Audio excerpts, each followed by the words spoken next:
una de las mejores cosas que puedes hacer para que tu negocio sobreviva es tener dinero aparte e ir generando patrimonio independiente de tu negocio. Si tú necesitas capital adicional para meterle a tu negocio, pues forzosamente vas a tener que recurrir a otro lado. No vas a tener a lo mejor tanta libertad como si tú hubieras tenido un patrimonio separado, ahorros separados, y entonces en una época de vacas flacas tú puedes reinvertir.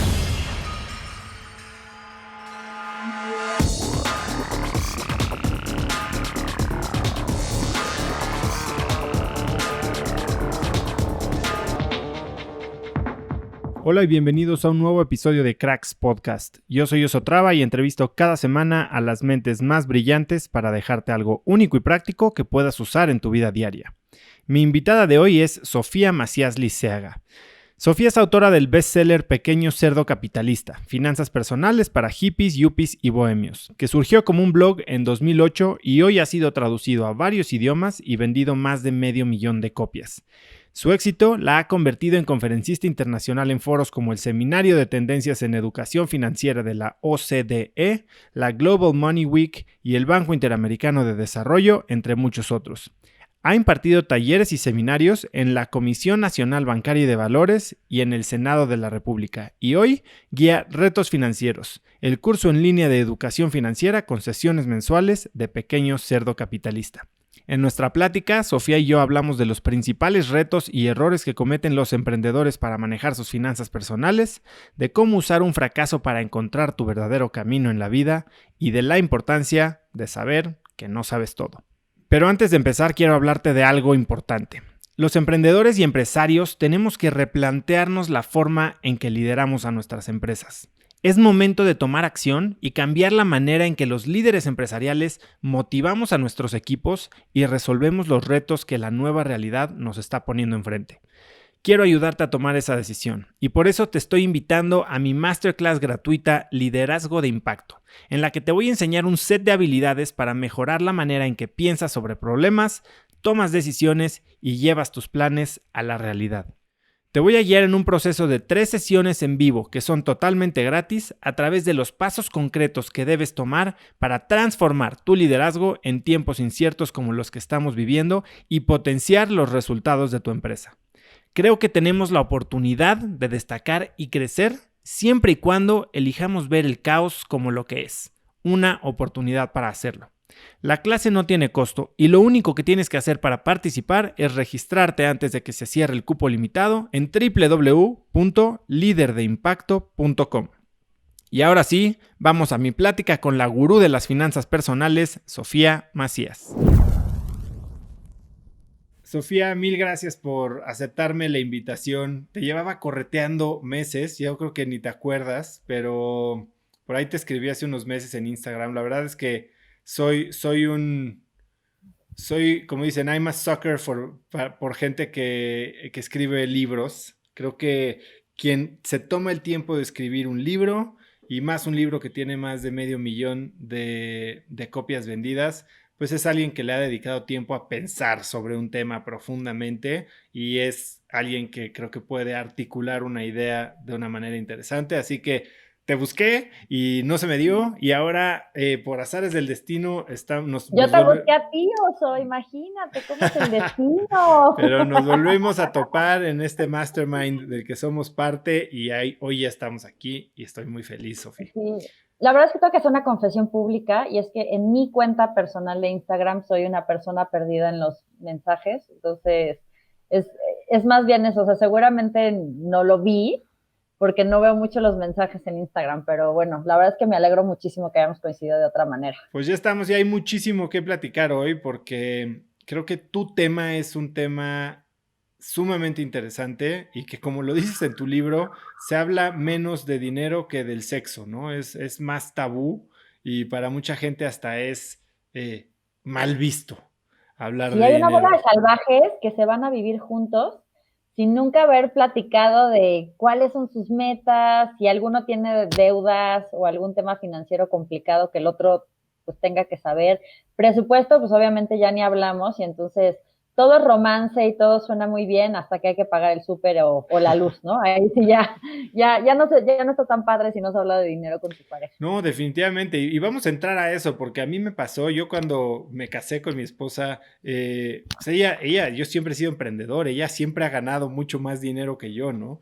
Y éramos, ya sabes, el clásico double income, no kids, dos hijos sin niños, dos ingresos sin hijos, la pasábamos muy bien y después, pues, cuando se embaraza de Emilio, mi primer hijo, sale a trabajar y pues cambian todas las finanzas de la casa, los roles de la casa. Y bueno, eso también fue otra conversación que tal vez nunca nos dijeron que teníamos que tener antes. Pero antes de llegar a eso, eh, tú hablas de una maestra que aparentemente impactó tu vida. ¿Quién es Rocío Áviles?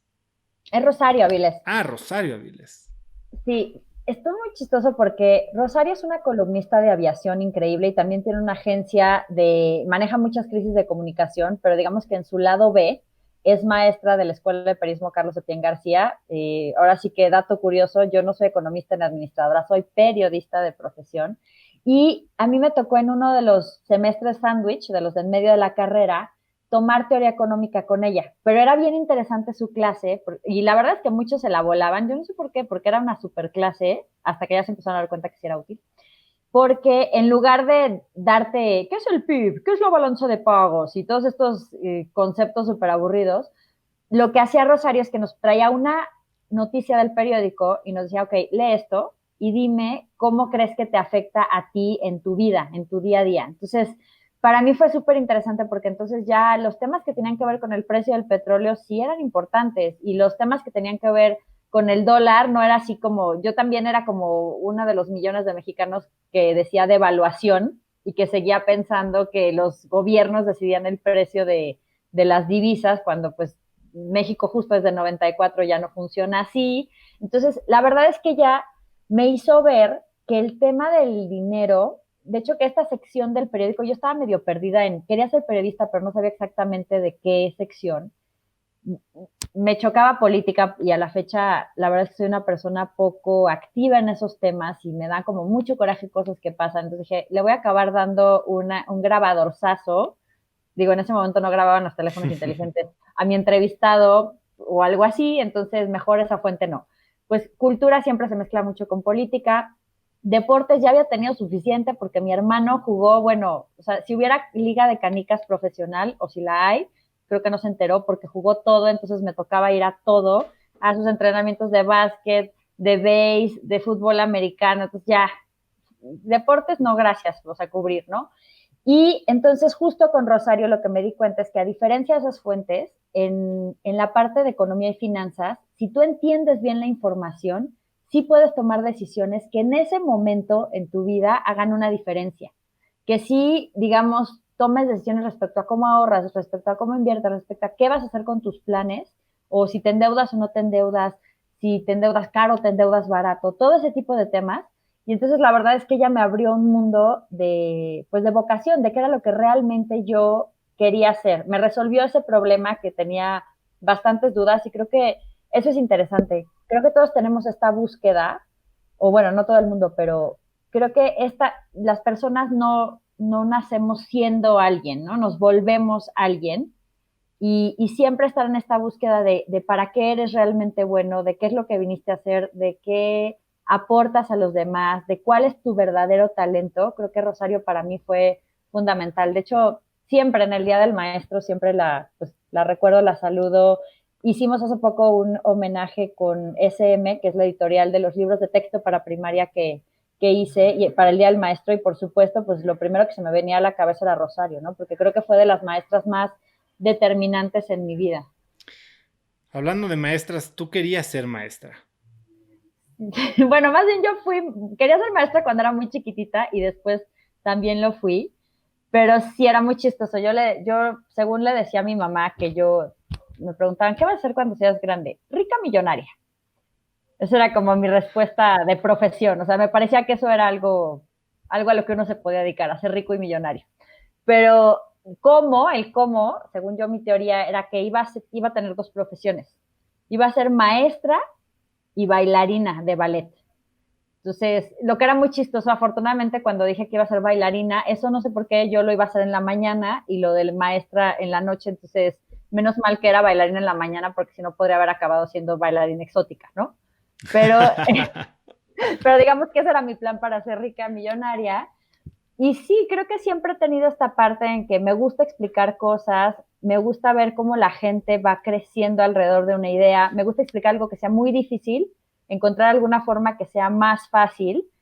Normalmente sí me clavo mucho cuando un tema me gusta, hasta que lo entiendo, pregunto y pregunto y pregunto, investigo, leo, hago dibujitos, me gusta muchísimo esa parte, ¿no? Y pues digamos que cuando salí de la prepa, tenía un plan para irme de viaje con mis amigas 40 días a Europa y yo llegué con ese planazo con mis papás a decirles, oigan, pues quiero irme a viajar con mis amigas y cuesta tanto. Y pues la forma en la que los papás no te dan permiso a esa edad, pues es que no te den dinero, ¿no? Entonces era como, pues sí, sí, si quieres, vete, vete, nada más que tú tienes que pagar tu viaje, ¿no? Entonces empecé a trabajar dando clases de inglés a niños de cuarto de primaria, eran un grupo espectacular, eran súper chistosos.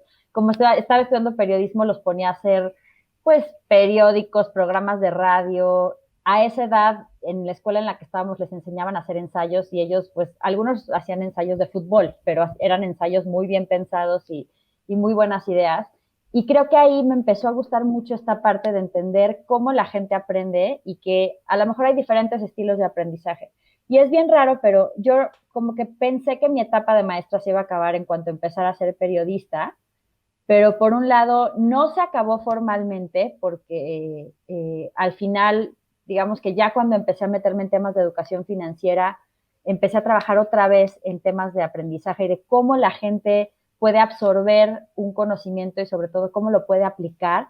Pero después, pues años después, toda esta idea en el Williams, que era donde yo estudié la prepa, siempre nos ponían, yo no lo notaba tanto como alumna, pero a los maestros, que eso fue lo que vi cuando ya era maestra, nos ponían a planear las clases con 3 tipos de actividades: visuales, auditivas y kinestésicas, para que todos los niños con sus diferentes estilos de aprendizaje pudieran absorber algo. Entonces, eso fue algo que hace unos años, cuando empecé esta serie de libros de primaria de educación financiera, emprendimiento y habilidades sociales, que se llama Tengo Iniciativa, fue algo que me sirvió mucho para enseñar estos temas de otra manera. Entonces, digamos que si me preguntas qué soy, pues yo soy, así como era Miss de inglés cuando estaba en la prepa, pues ahorita a lo mejor soy Miss de educación financiera, ¿no? O Miss de finanzas, o maestra de finanzas. A Oye, eso me dedico.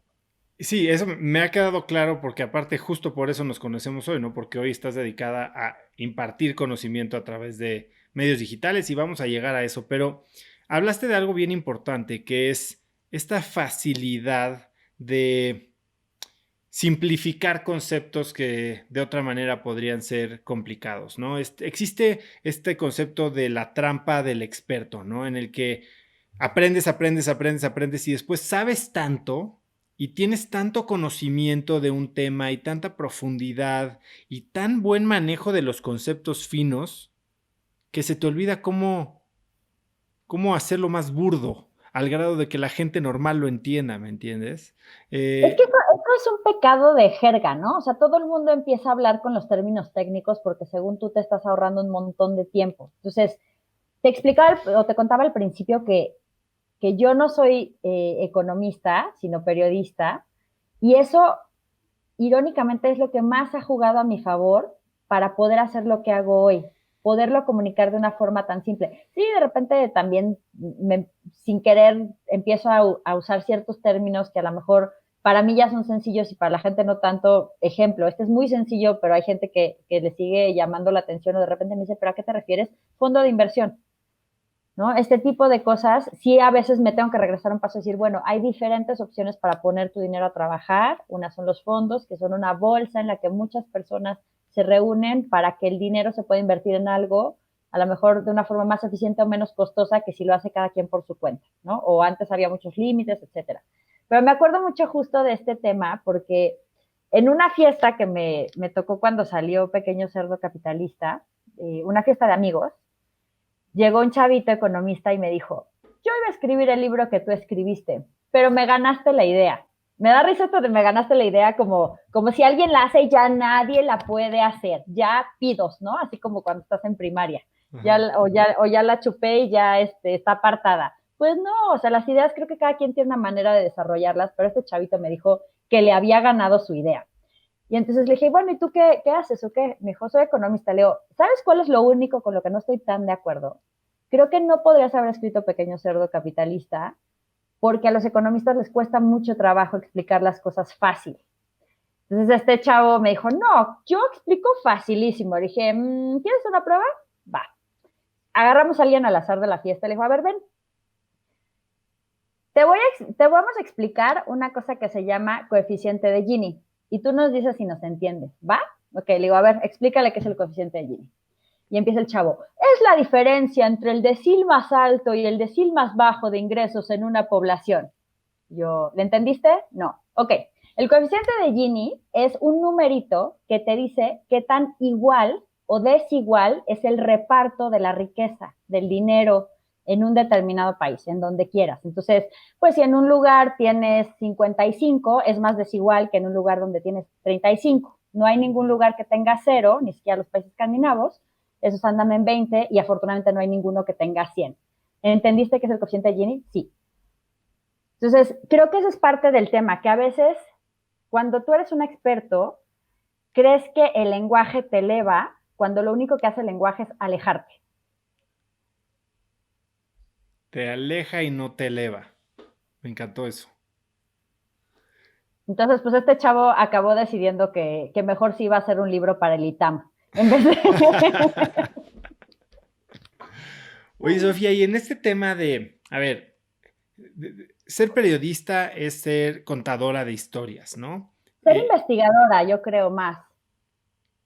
O sea, yo creo que justo lo que a mí me dejó el periodismo, evidentemente también escribes mucho, pero creo que esa es una diferencia, que era una diferencia que contaba cuando yo empecé en el tema de educación financiera, que pues había mucha gente que a lo mejor venía justo de estas carreras y entonces estaba enseñando lo que ya sabía, no estaba investigando el tema, no estaba aportando nuevos datos, nuevas fuentes, hablando con diferentes especialistas o consultando cosas que a lo mejor no estaban tan a la mano para otras personas. Entonces, para mí, evidentemente, cuando tú te dedicas al periodismo, tienes muchas clases que tienen que ver con redacción, pero mis clases favoritas de la universidad tenían que ver con investigación. Teníamos una padrísima que se llamaba Técnicas de Investigación Periodística. Teníamos un maestro que se llamaba Nelson, era un cubano que, bueno, era el típico que ahorita ya estaría en el Me Too clavado porque a todo mundo le andaba diciendo cosas en la universidad. Era una calamidad del señor, de verdad, pero la otra parte que sí tenía es que era muy bueno para enseñarte a investigar. De repente, pues, o sea, te mandaba justo mucho a la calle, a hacer entrevistas, a revisar documentos, a usar diferentes tipos de fuentes. De hecho, tenía una clase medio controversial porque en algún momento nos mandó a hacer algo así como de identidad encubierta. Y bueno, eso en el periodismo es bastante controversial. Hay gente que dice, no, o sea, tú tienes que siempre presentarte como un periodista, tanto por tu seguridad como porque la gente, pues, ahora sí que tenga este derecho de decisión de a quién le está hablando, ¿no? Pero bueno, yo sí debo confesar que alguna vez una historia del periódico, que al final fue una de las pocas historias que me acabaron censurando en mi carrera de periodista, sí la descubrí así. ¿Qué O sea, historia como, fue? pues resulta que había, no es así como que, ay, garganta profunda el Watergate y qué bruto, no cambió la historia de la humanidad, pero sí cambió prácticas en las Afores. Las administradoras de fondos de ahorro para el retiro, o sea, donde ponemos nuestro dinero cuando, o sea, que los que están cotizando al IMSS o al ISSSTE siempre te quitan un cachito, o más bien te separan un cachito para que se vaya para tu retiro y eso se va a una institución que se llama Afores. Entonces, en las Afores, pues obviamente como viven de las comisiones del dinero que tenemos ahí guardados, entre más clientes tengan y más saldo tengan, más dinero hacen. Entonces, de repente, tenían unas tácticas medio gandallas y medio fraudulentas para jalar gente. Entonces, a mi papá por alguna razón le llegó una carta de que si se iba a Afore Banorte, Ahorita ya Banorte ya la compraron. Ese sistema de ahorro para el retiro ya todos se han comprado, descomprado, pasado de unas a otras. Pero bueno, esa ya ni siquiera Banorte tal cual como afuera existe. Es Banorte 21 ahora, pero en ese momento era Banorte. Y le llegó una carta a mi papá que le decía que si se pasaba con ellos le ayudaban a recuperar su saldo del Infonavit y no sé cuántas cosas y tal, ¿no? El caso es que era un súper engaño y casualmente en esa misma oficina eran unos gestores. También tenían como puesto una vacante. Entonces yo fui a pedir trabajo y a comentarles que además pues mi papá había recibido esa carta, que cómo estaba la información. Yo pregunté toda la información con la forma más inocentona, según yo, de que se podía preguntar y obviamente pues también estaba muy chavita, tenía como 21 años o 20 años. Y después hice una nota de cómo engañaban a la gente para que se cambiaran en esa Afore, salió en primera plana, la CONSAR, que son quienes regulan a las Afores, los mandó llamar, les puso una multa, se hizo un desastre y para colmo había coincidido con que mi periódico acababa de cerrar una campaña con ellos. Entonces, pues ya no hubo continuación de la historia y de hecho a mi lugar me llegó el cuate de la promotoría, o sea, no era la Afore de Banorte directamente, sino era como una oficina que contrataban para atraer gente y ellos eran los que estaban haciendo esta mala práctica, ¿no? Entonces, este cuate me habló para amenazarme y para decirme que él tenía familia, que cómo era posible que hubiera sacado su información, pero pues yo la verdad es que ahí sí me acuerdo de mi yo del pasado, digo, ay, qué pantalones, porque solo le respondí, oiga, señor, usted no debió de haber hecho algo indebido, y entonces nunca nadie se hubiera enterado de esto, ¿no? Si usted no hubiera hecho algo indebido, y le colgué. Y ya, afortunadamente no me mandaron golpeadores ni nada por el estilo, pero sí, digamos que esa fue un momento de una táctica un poco extraña que había aprendido en la septiembre. Oye, Sof, a ver, algo de lo que creo que me ayuda a mí a que las entrevistas con mis invitados tengan mucha carne es justo ese trabajo de investigación que hacemos. Así que, a Sí, ver, qué buena interrogada me metiste antes de hacer esta entrevista. Esas preguntas pero a me ver, pones hasta filosofar a tus entrevistados, oso. bueno, esa Así es la de, ¿cuál es idea. el sentido de, no? Pero, a ver, cuéntame un poquito, ¿cuáles serían las dos o tres prácticas que dices te dan más bang for the buck en términos de investigación? Y hablemos no de hace 10 años, sino de la fecha, el día de hoy, investigar las redes, hablar con alguien conocido. ¿Qué es lo que harías tú para conocer mejor a una persona antes de conocerla? Más que bueno, evidentemente sus redes ya se exponen muchísimo. Si estamos hablando más de temas que de personas, creo que lo que es interesante es escuchar qué dice tu audiencia o qué dice la gente. De hecho, a mí sí me pasó como periodista que de pronto temas muy interesantes y temas que llegaban incluso antes de lo que habían llegado a los medios, este tipo de filtraciones, llegaban por los lectores que yo tenía en el blog. Entonces, digamos que algo interesante, digamos más en genérico, no necesariamente para conocer a alguien, pero para conocer bien de un tema o para encontrar temas nuevos y temas interesantes, es tener algún tipo de forma de comunicación con otras personas. Cuando yo empecé Pequeño Cerdo Capitalista era un blog, acordémonos que las redes sociales pues ni existían, ¿no? Entonces, creo que, bueno, sí existían, Twitter es de 2008 y el blog también, pero digamos que no las usábamos tanto, éramos los raritos los que estábamos en Twitter a lo mejor. Y a mí muchos de los mejores temas que me han salido tanto para el libro como o sea, para cuando era reportera y publicaba, venían de sugerencias y de cosas que me ponían en los comentarios del blog. Entonces, a la fecha, algo que sí tenemos en Pequeño Cerdo Capitalista, que es una práctica súper a rajatabla, si una pregunta surge 3 veces, la volvemos tema. Está muy bueno. Digo, eso es si tú, digo, yo creo que todos somos generadores de contenido y es un poco lo que tú comentabas al principio, ¿no? O sea, finalmente en el periodismo cuentas historias, pero una marca puede contar historias, un emprendedor es muy importante que sepa contar bien su historia y que sepa interesar a la gente en su proyecto, no solo a través de cuál es el producto o el servicio, sino de dónde viene eso, cuál fue tu versión de quiero cambiar al mundo con eso, qué te pasó, cuál fue tu epifanía respecto a ese tema.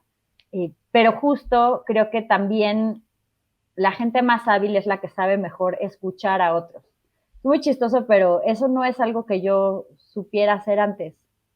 La verdad es que cuando yo, digo, haciendo un brinco en el tiempo, yo me fui a estudiar una maestría a Francia y tuve un curso de liderazgo con un maestro que las primeras 4 semanas que tuvimos con él, yo lo alucinaba en colores, lo odiaba, lo veía con cara de, híjole, no te escupo porque si no de por sí me van a expulsar.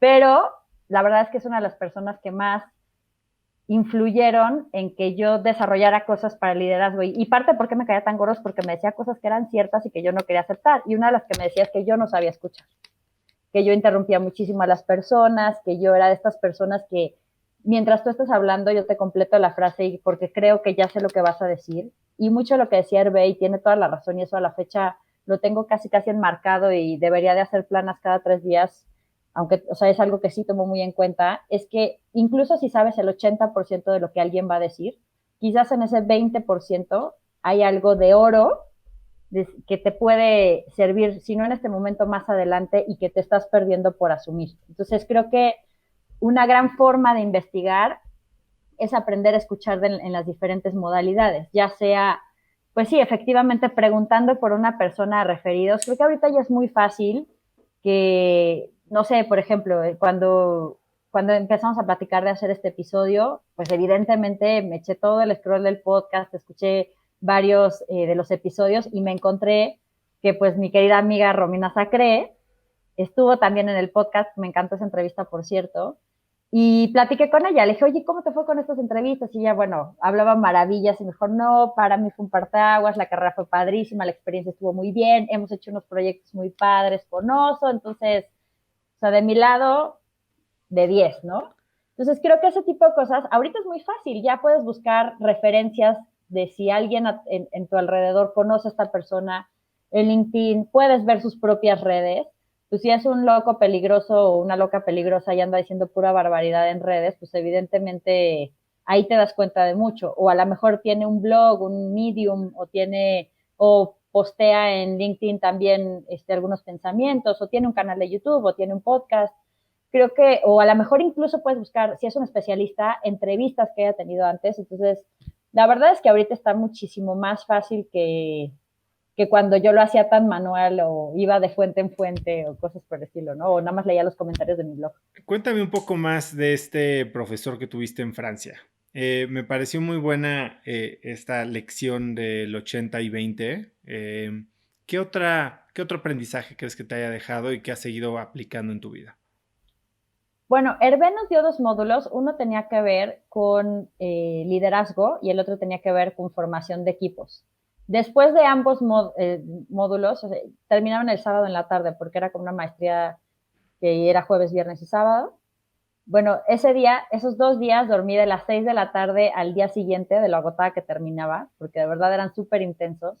Y en el primero hicimos un ejercicio que me encantó y que a la fecha, ahora se lo estoy enseñando a mis alumnos de retos financieros, que él nos puso a hacer un plan personal de negocios. Es decir, como si fuera un plan de negocios, pero para tu vida, que es el proyecto más grande que vas a hacer. Y me acuerdo mucho que él nos hizo un ejercicio en el que nos decía, bueno, vamos a escribir sus metas o vayan pensando sus metas y todo el mundo escriban qué quieren en el plano personal, en el plano profesional, si quieren tener una empresa, lo que sea. ¿Ya lo tienen? Sí, perfecto. Bueno, ahora olvídense de eso y vamos a ver qué es lo que realmente querrías si estuvieras completamente segura de que lo vas a lograr. O sea, que vas a tener todos los recursos, vas a conseguir vas a conocer a toda la gente que te pueda ayudar, vas a tener todos los conocimientos, vas a tener todo el equipo, lo que necesites. Entonces, ¿qué querrías hacer? Y pues obviamente muchos de los proyectos que eran, ay, quiero ser el gerente regional de no sé qué, o sea, había mucha gente que pues a lo mejor venía de ser un director local y quería hacer eso, pues ya era, quiero tener mi propia empresa y quiero que salga bolsa, o o sea, Karina, es una chava que se dedicaba mucho al tema de recursos humanos, pero que era como, tenía una labor humanitaria súper interesante, era como, quiero vivir en 7 países y ser directora de una ONG que ayude en temas alimentarios, como que todo daba una vuelta muy grande y por supuesto yo de quiero escribir un librito, pues ya quería escribir 3. A la fecha he escrito 18, pero digamos que en ese momento ya 3 sonaba muchísimo. Y es curioso cómo ese plan que me obligó a pensar mucho en qué sí quería, qué sí era importante y en pensar en maneras para llegar a ellos. Ahorita lo leí justo para la clase para mis alumnos y había cosas, pues en algún momento de la vida hice el programa de educación financiera de Mastercard y yo al principio en ese momento de la maestría solamente estaba haciendo contenidos para México. Y parte de mi plan era llevarlo a toda América Latina. Y me acuerdo perfecto que en una de las acciones que puse para llegar a mi plan ponía que me quería reunir en Miami con el vicepresidente de comunicación. Y revisándolo es algo que pasó. O sea, es algo que al final sí fui construyendo, sí lo convencí de que me hiciera cabeza de América Latina. Y aunque pues el programa lo que duró fueron 8 años, mucho de que creciera mi posición y lo que estaba haciendo ahí tuvo que ver con que lo había planeado. Entonces, creo que esta herramienta es muy interesante, sobre todo en tiempos inciertos como estamos ahorita, que es algo que les decía a mis alumnos de retos financieros. Cuando tú tienes un momento súper incierto, en mi caso, yo estaba en 2010, o sea, era enero de 2010, estábamos saliendo de la crisis financiera global de 2008, había dejado el periodismo, había muchísima incertidumbre, no sabía si llegando a México iba a tener chamba, no sabía si en Francia iba a tener chamba, no sabía qué iba a pasar en general con mi vida y si me iba a acabar mis ahorros después de la maestría o qué iba a suceder. Pero tener este plan a más largo plazo me ayudó a no distraerme con el corto plazo y de verdad sí enfocarme en crear cosas, porque creo que cuando empiezas a tener metas a más largo plazo, cuando te das chance de planear a largo plazo, entonces tienes dirección, que eso es algo muy importante. A lo mejor no tu plan va a suceder con un cronómetro de que cada día vas a hacer algo o cada trimestre vas a hacer algo, pero si tienes claro cuáles son esos puntos grandes, intermedios y sobre todo hacia dónde vas, creo que cualquier crisis te hace los mandados. Hablas mucho tú de eso en el libro, ¿no? De cómo ahorrar, cómo invertir. Sin un propósito se hace mucho más complicado. Hace poco estaba haciendo un live donde me decían, oye, ¿cómo le haces para tener disciplina? Y creo que la disciplina por sí solo nunca funciona, ¿no? O sea, si no tiene una parte de motivación y de alineación de objetivos, nadie tiene la fuerza de voluntad suficiente como para soportar sufrimiento indefinido. ¿Tú cómo? Eso por un lado, y por otro lado creo que seguramente has leído a James Clear del de hábitos Sí, atómicos, que eso es Atomic como Habits. de todos los emprendedores es algo que todo el mundo debería de leer, pero yo sí creo mucho en el que es importante, más que la fuerza de voluntad, en el tema de la disciplina, lo que importan son los sistemas. Claro.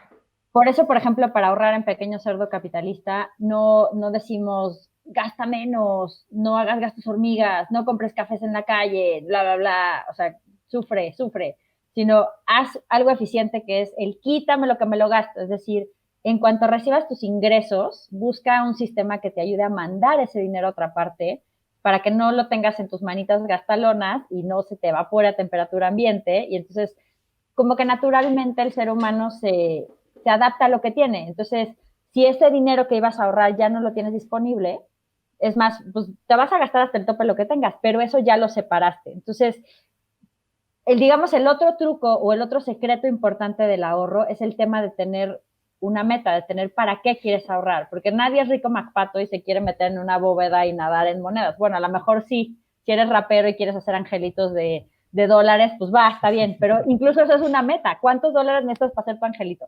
Pero eh, si tú lo que quieres es, o sea, la gente normalmente ahorra porque quiere poner un negocio, porque quiere crecer una siguiente sucursal, porque quiere viajar, porque quiere comprar una casa, porque algo, ¿no? Y eso te ayuda a decir, ok, es más fácil saber a qué le estoy destinando el dinero. De hecho, creo que es más importante eso, saber a qué sí le quieres destinar el dinero que en qué no quieres que dejar de gastar.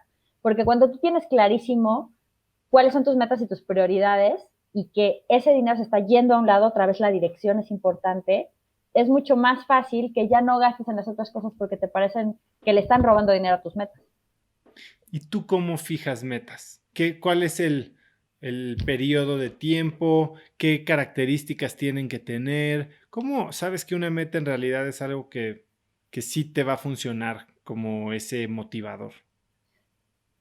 Para mí creo que el primer filtro tiene que ver más con que sea tuyo. O sea, que no sea algo que estés haciendo porque tus papás te dicen que es importante o porque tu pareja te presiona o por competir con los cuates. Entonces, sí tiene que ser algo que ahí creo que mucho el tema de las finanzas, la parte difícil tiene que ver con que la gente no se conoce. O sea, cuando tú no sabes qué es importante para ti, pues claro que es bien fácil ser consumista, porque entonces lo más fácil es querer tener lo mismo que los demás o querer seguir un patrón que siguen otras personas. Entonces, justo, digamos que la parte de las finanzas personales tiene mucho que ver, lo de las metas y muchas cosas tienen que ver con que realmente tú conozcas qué es lo importante para ti, qué es lo que tú quieres, qué es lo que a ti te mueve. Entonces, sí, creo que ese es un primer paso súper importante, saber qué es, o sea, digamos, preguntarte cosas. Y esa es una práctica difícil. De hecho, esa es otra cosa que sí aprendí mucho de otro de mis maestros, Enrique Cortés, que es una persona muy chistosa porque él cambió la educación de toda una generación en un colegio porque un día decidió, le había dicho a sus papás que se iba a Estados Unidos un verano a estudiar comunicación y se metió a la escuela de teatro. No les dijo. Y se metió al teatro. Obviamente los papás, cuando se enteraron, estaban infartados, pero era un cuate que creía justo. Él fue el que metió el tema del modelo de las inteligencias múltiples en el colegio en el que yo estaba. Y me acuerdo mucho que cuando estábamos en secundaria y prepa, digamos, el tema de todo el año se llamaba Become Who You Are, vuélvete quién eres. Y entonces nos hacían leer muchas cosas, a lo mejor de lo que tenía que ver con los griegos, con el mito también de Camus del mito de Sísifo. Leímos una obra que se llamaba Spring's Awakening, cosas que tenían que ver con entender quién eres. Y eso para nosotros decíamos, híjole, qué existencialistas, y a lo mejor nuestros papás decían, qué fumada la escuela en la que metimos a nuestros hijos, pero fue algo que a mí, darme el tiempo de conocer quién era, qué quería, es algo que me ha ayudado en muchas áreas. Por supuesto en el dinero, porque tú podrás, o sea, si abres mi closet oso, te darás cuenta que no soy fan de las bolsas. Tengo pocas y normalmente pues con fines muy utilitarios, ¿no? O sea, la que uso diario, la que tal, no soy una compradora compulsiva, pero a lo mejor sí uso muchísimo más de mi dinero en temas que tengan que ver con viajes o el tema de patrimonio es muy importante. Empecé a ahorrar para el retiro cuando tenía 25. Empecé a ahorrar una parte muy fuerte de mi sueldo desde que, o sea, yo desde cierto momento empecé a ahorrar de lo que ganaba el 50% de mis aumentos de sueldo y ahorita el 50% de los incrementos de ingresos, porque pues ya no tengo un sueldo, tengo un negocio. Digo, una parte evidentemente la reinvierto, pero una buena parte la sigo ahorrando porque siempre mi idea cuando era periodista era, esto me gusta, pero no quiero quedarme si ya no me gusta en algún momento solo por dinero. Entonces, tener tan claro que para mí tener dinero para ser libre de tomar decisiones en mi carrera era importante, fue lo que siempre me ayudó a decir, ok, pues bueno, yo no necesariamente voy a ser la persona más fashion del mundo, porque aparte ni me interesa, ni le sé, ni tengo esa parte tan desarrollada, pero sí voy a ser una persona que nunca en la vida vaya a tener que tener un jefe porque tiene que pagar las cuentas. Entonces, creo que eso es parte de lo que a veces tienes que decidir como persona y como emprendedor si quieres que tus finanzas y muchas cosas en la vida te funcionen. Saber qué es para ti y qué no es para ti. Oye, esa parte que dices es sumamente interesante para mí, lo platicábamos ayer, porque yo creo que como emprendedor, a ver, y aquí me voy a encuadrar y un poquito open kimono, ¿no? A ver, yo soy ingeniero industrial que tiene una gran parte de administración de empresas. Después hice análisis financiero en Pepsi. Después, hice una maestría en Stanford, negocios, especialización en finanzas. Trabajé en Nueva York en mercados financieros durante la crisis de 2008. Lobo Y de Wall Street. Exacto, pero en chafa.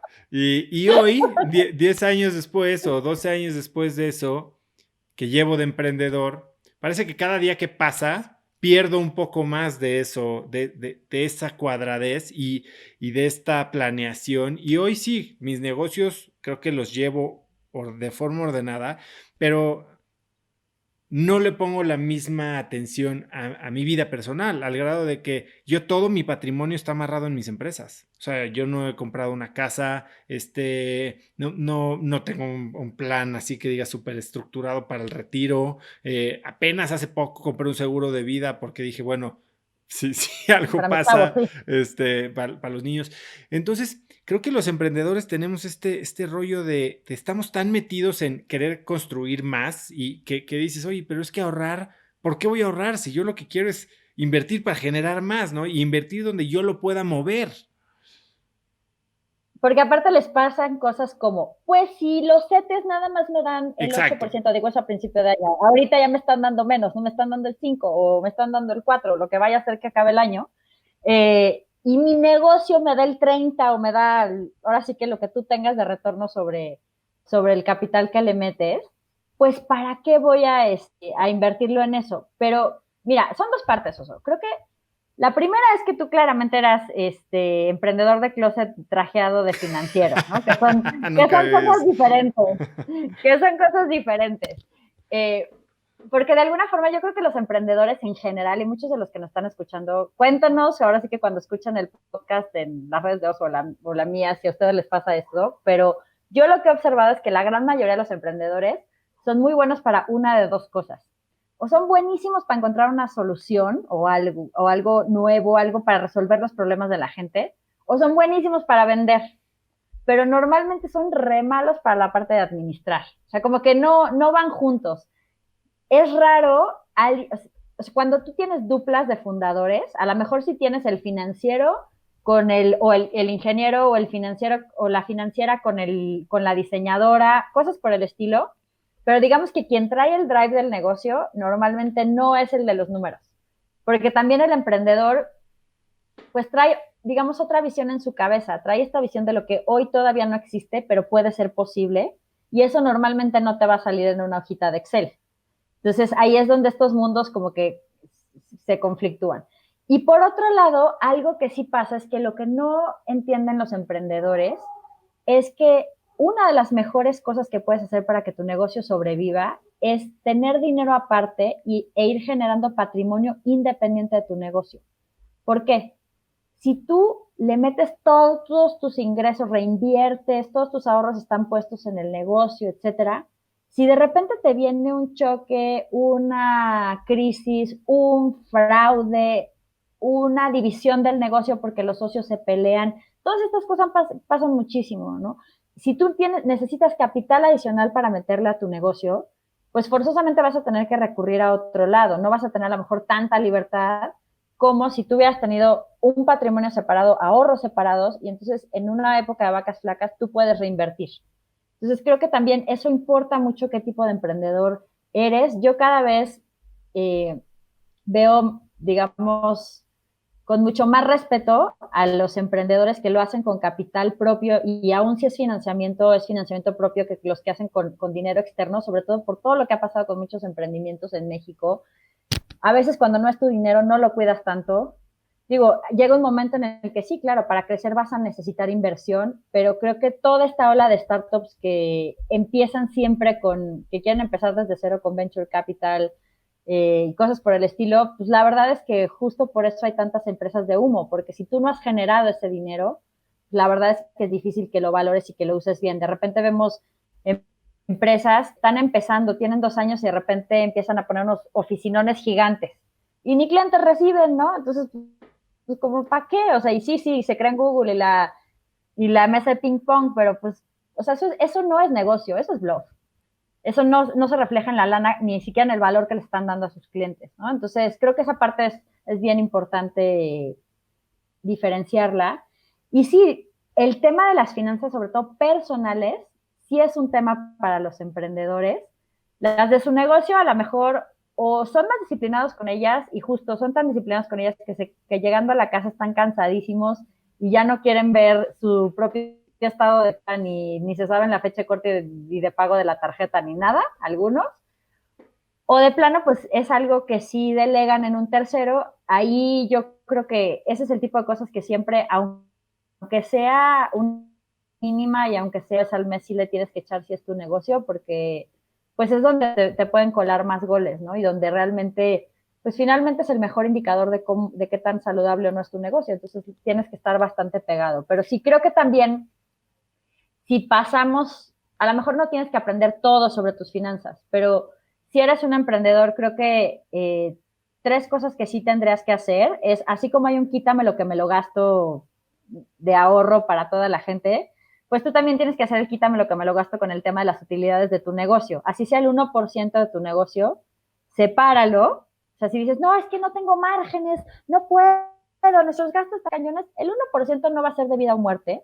Y si estás acostumbrado a gastarte todo lo que entra al negocio, pues bueno, te gastarás 99%, pero este 1 ya lo tienes reservado para otra cosa, ¿no? Entonces, hacer ese quítame lo que me lo gasto es importante. Si tú tienes ingresos variables, lo puedes hacer por porcentaje, no necesariamente por monto, y creo que eso es algo importante. Creo que el punto número 2 es esta parte de sí empezar a entender la estacionalidad de tu negocio. No nos gusta ver números, pero si tú vieras cómo van entrando el dinero de tu negocio, puedes entender que a lo mejor hay ciertos periodos donde tienes más ingresos y ciertos donde menos. Y lo que hacen los emprendedores es, tengo más dinero, gasto más. Tengo menos, gasto menos. En vez de decir, ok, voy a hacer en las épocas de vacas gordas el fondito para que en las vacas flacas no esté tan amolada la cosa. Entonces creo que esa parte es súper importante. Y la tercera creo que sí es construir tus propias prestaciones. Dependiendo un poco del giro que tengas, yo sé que muchos de los emprendedores dicen esta parte de, no, es que yo no quiero pensar en el retiro porque yo nunca me voy a retirar y si me retiro, me voy a retirar de mis negocios. Yo no necesito tener un plan personal de retiro, no necesito, si alguna vez fui empleado y sigo teniendo mi Afore, aportarle al Afore. Pues la verdad es que creo que si hay algo que los emprendedores alucinan es pagar impuestos. Entonces, algo para lo que puede ser eficiente no pagar tantos impuestos es justamente el ahorro para el retiro. Es una deducción personal. Entonces, en tu declaración anual puedes deducir un porcentaje de tus ingresos y pues finalmente, llegues o no llegues, vivas de tus negocios o no vivas de tus negocios, eso también le quita mucha presión a que cuando tengas 65 tengas que seguir chambeando o que te tenga que haber funcionado el negocio o que le tengas que sacar utilidades súper a fuerza, ¿no? O sea, creo que esa parte es interesante. También los emprendedores creen que son de hule, entonces muy pocos tienen seguro de gastos médicos mayores, eso también es deducible. Y pues, incluso, digo, los emprendedores que sí quieren comprar casa, parte de lo que también es deducible son los intereses que pagues por arriba de la inflación de un crédito hipotecario. Entonces, a lo mejor eso puede ser algo que te interese en la parte de, ok, ustedes no, o sea, los emprendedores no tenemos Infonavit, que al final ni es tan maravilloso como la gente suele pensar, pero bueno, no tenemos Infonavit, pero podemos hacer esto deducible. Entonces, creo que estos truquitos, a lo mejor nada más por el incentivo a pagar menos impuestos o pagar solo los impuestos justos, que eso es en lo que yo estoy, digamos, completamente de acuerdo, vale la pena rascarle un poquito y sí pensar en separar esto y hacer patrimonio para ti.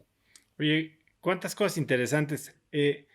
A ver, por un lado estás hablando de tomar utilidades, digamos, de un negocio. La verdad es que muchos emprendedores, pues financiamos nuestras empresas con sueldos muy por debajo de mercado, ¿no? Y como que sientes que, bueno, parte de tu trabajo es eso, ¿no? Que todo se reinvierte en la empresa y por eso te estás pagando poco, porque tú lo que quieres es justo eso, reinvertir para que esto se haga más grande, más rápido. Eh, Tú estás hablando de tomar cierto tipo de utilidades y justo de ahorrar cierta parte de los ingresos de tu propia empresa ahora ya como regla, ¿no? ¿Cómo piensas en eso? ¿En qué momento dices, oye, podría dejar este dinero y ahora sí que financiarlo con mi falta de cobrada de utilidades y crecer más el negocio? ¿Y en qué momento dices, oye, esta es mi regla, esto es suficiente y si es lo que me da y es lo que tengo para reinvertir en el negocio, entonces la voy a respetar? O sea, ¿cómo haces ese balance entre debería de dejar la lana o primero voy yo y si es para mí, no la voy a disfrutar, la voy a borrar? Yo honestamente lo que creo es que normalmente pasa al revés. Los emprendedores no se ponen un sueldo, muchos de su empresa, y lo que hacen es estar asaltando a la empresa, porque al fin, como el negocio es mío, pues entonces todo lo que entra es mío. No, mentira. En tu empresa, las únicas 2 cosas que son tuyas es justamente el sueldo que te pones, que digo, puede ser, o sea, lo ideal sería que si fuera un sueldo de mercado, porque si tú no trabajaras en ella, contratarías a alguien para hacerlo. Si por la etapa de la empresa en ese momento no se puede, pues está bien. Y la otra parte es la parte de utilidades, lo que ya generaste. En ese caso, en el caso de las utilidades, también lo que pasa es que a veces se reinvierte sin realmente analizar ¿qué tan bien usado está ese dinero? Que, digamos, yo estoy reinvirtiendo, a lo mejor tuve de ganancias X mil y ese dinero lo quiero invertir ahí, pero no estoy viendo ni cuánto potencialmente podría generar, sino, ay, me late esta idea, cueste lo que cueste. O sea, justo el otro día tú y yo estábamos platicando de cómo muchas veces la gente quiere inventar el hilo negro y un error muy común en muchas de las empresas en México es que quieren inventar plataformas de todo. Aunque ya existan, luego quieren hacer su propio WhatsApp, ¿no? O quieren hacer su propia plataforma de cursos en línea. O quieren hacer su propio Uber. O su propio... A ver, o sea, de verdad, tu core es la tecnología, ese dinero va a estar invertido ahí porque te va a ahorrar un dineral o porque te va a generar un dineral o nada más es una ocurrencia. Entonces creo que el primer criterio tendría que ser realmente este dinero que voy a reinvertir, cómo, o sea, qué es lo que me va a generar. O sea, me va a generar un ahorro o me va a generar ganancias adicionales y más o menos cómo. Igual y no tienes el número al dedillo porque no todo te va a salir perfecto, pero pues mínimo empieza por ahí, por esa primera pregunta, que creo que eso es lo que a mucha gente ni siquiera hace y pues obviamente por eso luego ni te pagas a ti, ni sale el proyecto de la empresa, ni ninguna de las anteriores. ¿Cuál sería si un emprendedor tuviera que hacer algo hoy? O mínimo preguntarse si lo está haciendo para asegurar que tiene, que no se está poniendo en peligro financiero, por decirlo así, que a la larga o a la corta ponga en riesgo su liderazgo y hasta la salud de su empresa. ¿Qué sería? ¿Qué tendría yo que preguntarme hoy? Yo creo que una que se vio mucho con la pandemia es cuánto tiempo podría operar sin ingresos. De hecho, la Asociación Mexicana de Emprendedores, la SEM, hizo un estudio y por ahí le salió que 70 y tantos% de los emprendedores no podían dejar de operar más de 2 meses de los que ellos encuestaron. Entonces, si tú no tienes esta reserva para que tu empresa, si hoy te pasa un parón, digo, eso, lo de la pandemia es un tema bastante extremo y no es algo que hayamos visto, pero hay otras empresas, ejemplo, personas que tienen restaurantes, pues bueno, te clausuran o un bar, te clausuran, ¿cuánto tiempo puedes operar? O más bien puedes mantener el negocio en lo que abres sin que quiebres. O si de pronto tienes más bien algo como una fábrica y entonces en tus productos por alguna razón se para la producción y no puedes distribuir, pues bueno, ¿qué va a pasar ahí? Yo creo que esta reserva, si para las personas normales la recomendación es que el fondo de emergencia sea de 3 a 6 meses de tus gastos, pues en una empresa yo creo que nos tendríamos que estar yendo a un año. En Pequeño Sordo Capitalista sí lo tenemos tal cual. O sea, si hoy se dejaran de vender absolutamente todos los libros, todos los cursos, nunca más diera una conferencia, etcétera, etcétera, todavía tendríamos un par de años para sobrevivir con reservas. Digo, ya sé que nosotros, pues ahora sí que ni modo que en casa del herrero, pero creo que el problema es que la mayoría de los negocios no tienen eso ni siquiera para 3 meses. Entonces, eso, o sea, esa primera pregunta, ¿cuánto podría sobrevivir yo como persona y obviamente mi negocio si no tuviéramos ingresos? ¿Cuántos meses me das? ¿No? Y cada año, o sea, por ejemplo, las personas, si quieres construir un fondo de emergencias, si tú ahorras el 8% de tus ingresos durante todo el año, vas a tener el equivalente a un mes de ingresos en el año. Entonces, si tú empezaras a hacer eso con tu empresa y dices, ok, a lo mejor ni siquiera un mes, pero voy a ahorrar 4% al mes, que eso es lo que pudiera ahorrar ahorita, ok, perfecto. Pues entonces a final de año tienes medio mes y el siguiente año ya tienes un mes y el siguiente año a lo mejor ya le puedes subir más y entonces vas juntando esta reserva que te puede ayudar en tiempos difíciles. ¿Y esto cómo se traduce a nivel personal? O sea, porque parte de lo que hablas en Pequeño Cerdo Capitalista, en el primer libro, es justo esta idea de suplementar tus ingresos, porque hablas mucho de ahorros, pero después hablas de suplementar tus ingresos haciendo freelancing y, como dices ahorita, conferencias y demás. Pero luego muchos emprendedores como que no hacen eso, ¿no? Y entonces, por un lado, están subsidiando, y estoy hablando de emprendedores que sí se pagan un sueldo, es un sueldo que tal vez está bajo comparado con el mercado, que tal vez no son de los que ordeñan empresas, que tienen, digo, más o menos ese respeto y esa Chinese wall entre mis finanzas y las finanzas de la empresa, pero De que, la verdad, yo soy escéptica de eso, porque en México hay tanta empresa familiar que eso no sucede. Pero bueno, vamos a pensar que sí hay muchos o sea, que son disciplinados como oso. bueno, pues es que yo tengo inversionistas externos. Yo, por ejemplo, tuve esa situación en la que Instafit la empezamos con $500,000 de inversionistas externos. Y por un lado, financiando mucho del trabajo con sueldos muy bajos. El eh, famoso capital o capital exactamente, de, de, de sudor. exacto. Y sí nos pasó un poco, a ver, no que hayamos descuidado el dinero, pero al final del primer año nos habíamos acabado 100% del dinero y habíamos logrado 2% de las ventas que habíamos dicho que íbamos a lograr en el primer año. O sea, bastante errados en nuestro forecast y en nuestra ejecución. Y de ahí básicamente no pudimos levantar más fondeo y tuvimos que reempezar la compañía ya con Con su socios propia lana. dentro, con nuestro propio dinero. Y sí hicimos cosas mucho más creativas, mucho más mucho más llenas de recursividad, ¿no? Por decirlo así. Pero como fundador de este tipo de empresas, hay veces que no te abres o ni siquiera consideras como opción suplementar tus ingresos por fuera, porque pues, tienes que estar all in en esta empresa, ¿no? ¿Cómo piensas tú de eso? Pues también hay otras formas de esta idea de suplementar los ingresos. Lo que pasa es que yo creo que hay muchas etapas de las cosas. O sea, hay gente que está apenas fundando sus empresas y yo cuando empecé Pequeño Cerdo Capitalista era un hobby. Fue un blog que yo inicié, que escribía mientras yo era editora de portada en El Economista y en lo que llegaba la nota, pues yo me esperaba porque de repente se tardaban los diseñadores o se tardaba muchísimo. El editor de política siempre nos mandaba todo al cuarto para las 10 de la noche, o sea, era una peste ese editor, era tardadísimo. Y pues bueno, yo en vez de salir a fumar, nunca he fumado, salí a tomar café, tampoco soy cafetera, eh, me ponía a escribir el blog y empezó a ser pues un proyecto interesante. De ahí empezaron a salir proyectos adicionales. Yo tenía mi chamba como editora de portada y empecé a colaborar en medios, luego empecé a hacer el programa de educación financiera de Mastercard. Llegó un momento en el que solamente hacía el programa de educación financiera de Mastercard y me dedicaba 100% del tiempo al lanzamiento del libro y de las cosas de Pequeño Cerdo Capitalista. Y llegó un momento en el que Mastercard fue el que decidió irse de nosotros, no nosotros de ellos.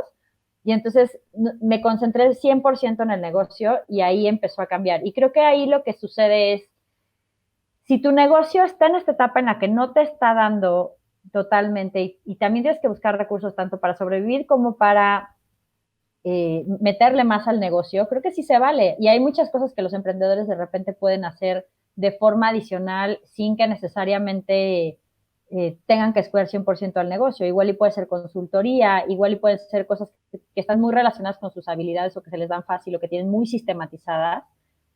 Por ejemplo, en mi caso, todo tenía que ver con generación de contenidos. Entonces, se parecía mucho a lo que ya estaba haciendo, pero tenía pues una forma de hacerse completamente distinta o un tono distinto. Entonces, digo, creo que en general, cuando tienes demasiado, hay etapas para hacer multitasking y etapas en las que definitivamente no.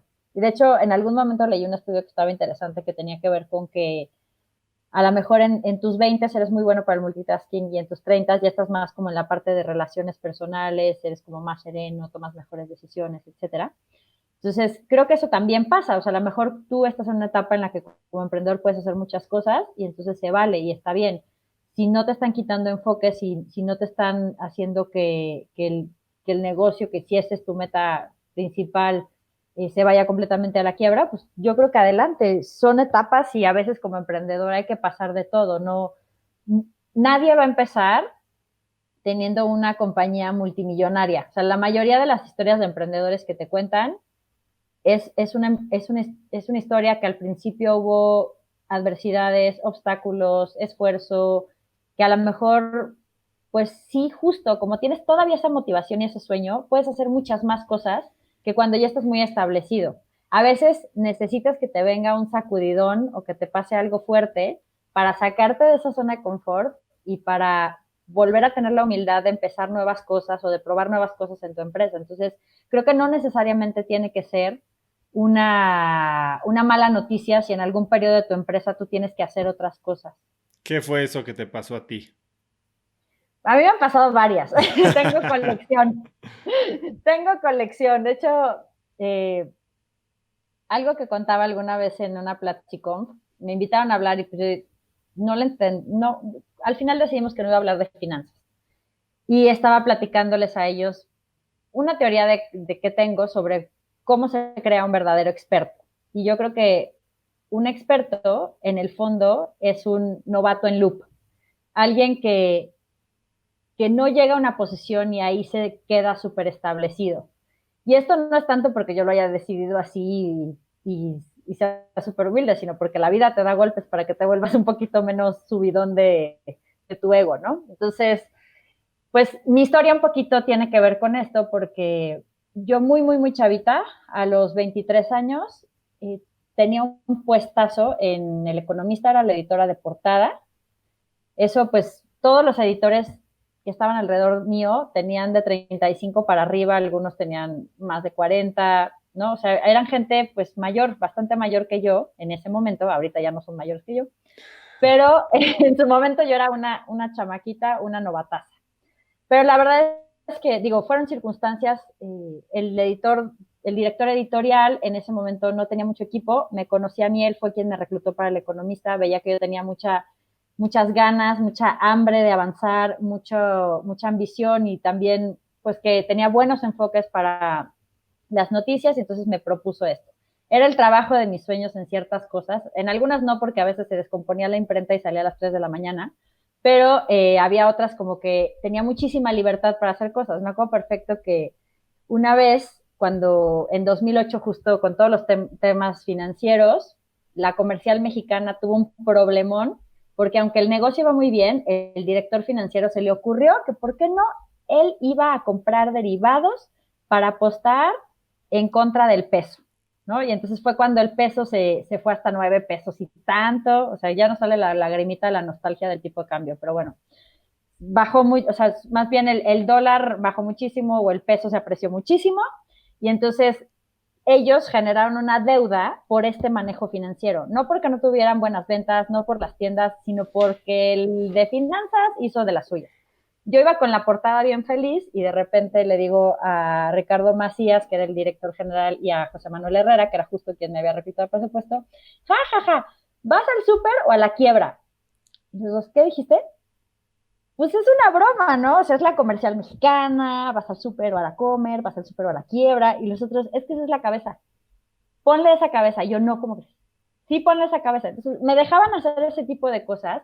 De repente, pues cuando vino en 2008 quebró uno de los bancos de inversión más grandes que era Lehman Brothers, y justo, y hubo un viernes negro, martes negro, y era toda la semana negra, y en esa caída, creo que la bolsa llegó a 16,000 unidades y había estado en 32,000 a principios de año, imagínense la caída.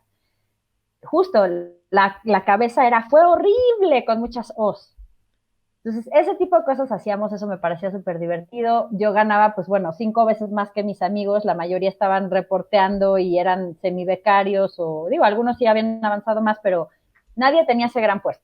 Bueno, pues resulta que mi cuento de hadas laboral se acabó cuando un grupo compró El Economista, entra un grupo de consultores a ver cómo estaba funcionando la empresa, que la verdad es que era una estrategia medio mañosa, porque el consultor principal lo que quería era quedarse de director editorial, era otro periodista. Entonces, pues bueno, a ellos no les funcionaba este esquema en el que yo era la editora de portada, o sea, empezaron como a ponerme mucho más en contra a todos los editores, se dijeron cosas horribles, de verdad fue un proceso súper estresante, acabaron corriendo a mi jefe. Yo tenía una ex jefa maligna que me alucinaba porque mis notas de finanzas personales iban a la portada y porque era editora de portada. Entonces, pues bueno, ella también jugó un papel interesante de villana. El caso es que un día que le estaba leyendo al nuevo director editorial las notas principales del día para entrar a la junta, de repente me dice, bueno, ¿y qué opinas de esto? Y yo, pues mira, de acuerdo con el INEGI, me puse a llorar. O sea, me dio un ataque de nervios por todo lo que estaba pasando, por el hostigamiento laboral, porque mi jefe ya no estaba, porque ese trabajo ya no era el trabajo de mis sueños. Le dije, espérame tantito, o sea, pero yo Imagínate, Oso, el ridículo que sentí de estar llorando enfrente del jefe sin razón aparente. No, no, no, me sentía lo más fracasada del mundo. Entonces me salí, le di 5 vueltas a la manzana y dije, ok, esto es una clara señal de que yo estoy en tiempo extra aquí. Este ya no es mi lugar. Por mucho que yo me aferre, por mucho que sea un lugar que me encanta y me fascina, me tengo que ir. Y entonces, pues, puse mi renuncia. Ya había empezado a pensar que quería hacer una maestría, pero no había acabado los procesos. Mi ex jefe me consiguió otro trabajo como reportera en un periódico que pues obviamente para mí no era el economista que tanto adoraba en ese momento. Y al cabo del tiempo me fui a estudiar la maestría a una ciudad chiquita que yo digo que es como si te vas a estudiar supongo que a Pachuca de Francia, ¿no? Era Rennes o Rennes.